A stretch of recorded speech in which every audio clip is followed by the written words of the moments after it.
কি ব্যাপার contractor sir, আমি তো নকশার সাথে বিল্ডিংয়ের কোনো মিল পাচ্ছি না, কেমন আঁকা বাঁকা লাগছে সব কিছু।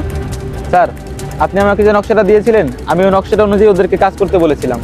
এখন ওরা কাজ করতে গিয়ে আঁকাবাঁকা করে ফেলছে। এখন আমি কি করবো স্যার বলেন তো? মিস্ত্রির আঁকা বাঁকা করে ফেলছে মানে? আপনি কেমন মিস্ত্রি রেখেছেন যে আঁকা বাঁকা করে ফেলে? আপনাদের দিয়ে না আর হয় না।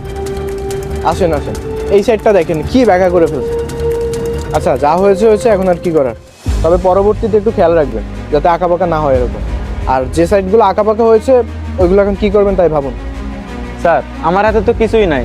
আমি মিস্ত্রিদের কাজ বুঝিয়ে দিয়েছি, এখন ওরা যদি ঠিকমতো করতে না পারে তাহলে এখন আমার আর কি করার। আসসালামু আলাইকুম স্যার। ওয়ালাইকুম আসসালাম। আপনি কে, কি চান? স্যার, আমার একটা কাজের অনেক দরকার ছিল, আর এইসব কাজের আমার অনেক অভিজ্ঞতা আছে। না, আমার আপাতত লোক লাগছে না, আমার এখানে যথেষ্ট লোক আছে, আপনি এখন আসতে পারেন। স্যার, আমার বাড়ি যশোরে। আমি ওইখানে মেলা বড় বড় বিল্ডিং এর কাজ করেছি। আমার 5 বছরের অভিজ্ঞতা আছে। কি, আপনার 5 বছরের অভিজ্ঞতা আছে? আপনি যশোরে কাজ করতেন, তা খুলনা কি জন্য আসছেন? আসলে স্যার, আমাদের ওইদিকে একটু কাজবাজ কম, আর আমি যে মালিকের আন্ডারে কাজ করতাম সে বেশ কিছুদিন হয়েছে বিদেশে চলে গেছে। এই জন্যই কাজ খুঁজতে খুঁজতে এদিকে চলে এসেছি। কাজ তো দেওয়াই যায়, কিন্তু কাজ দিতে তো লাগে ভয়।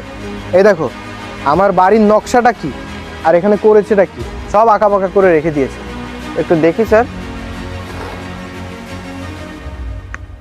ও, এই কাজ করে রেখেছে।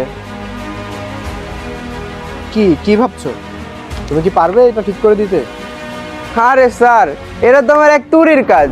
এই দেখেন, এই দেয়ালটা একটু এই দিকে চাপিয়ে দিই আর ওই পাশের দেয়ালটা একটু সামনের দিকে এগিয়ে আনলে পুরোটা ঠিক হয়ে যাবে।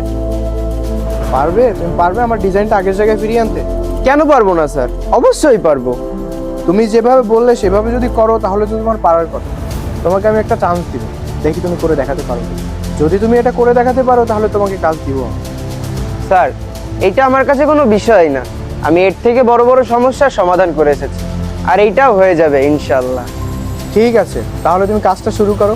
আর তোমার খাওয়া দাওয়া থাকার ব্যবস্থা আমি করছি। আমার এখানে খাওয়া দাওয়া থাকার কোনো সমস্যা নেই, আর টাকা পয়সারও কোনো সমস্যা নেই, কিন্তু কাজটা আমার অ্যাকুরেট চাই। স্যার, আপনি এটা নিয়ে কোনো চিন্তাই করেন না, আপনি নিশ্চিন্তে থাকেন।